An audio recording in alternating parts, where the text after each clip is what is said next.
At first glance, Game of Thrones and Watchmen may seem completely different.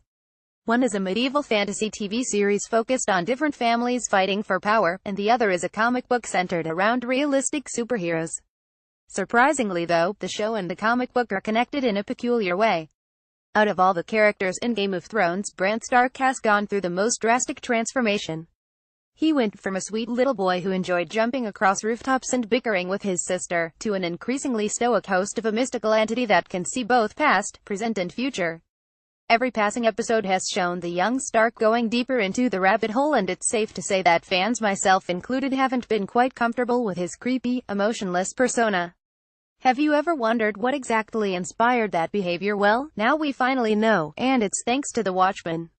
You can thank Dr. Manhattan for Bran Stark's new personality. Isaac Hempstead, the actor who plays Bran, recently sat down for an interview with Vulture to discuss Bran's journey and his future in Game of Thrones.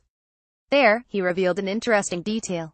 The series showrunners turned to Dr. Manhattan for inspiration for Bran's isolated personality and all-powerful mind. I had a meeting with David Benioff and Dan Weiss, our showrunners, before we started filming.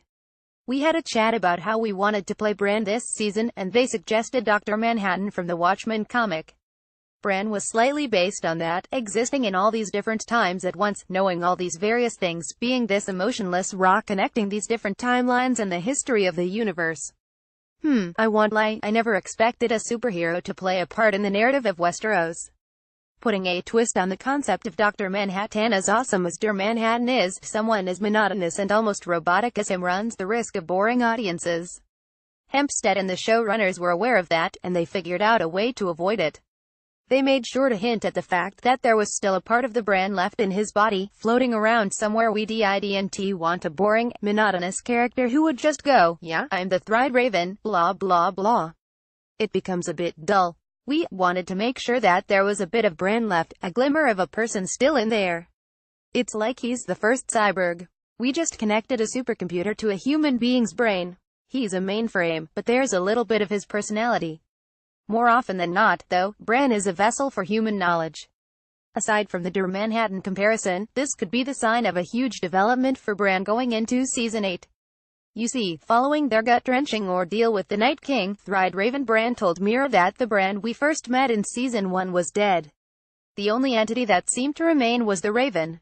However, now we know the door could be wide open for the real Bran to return.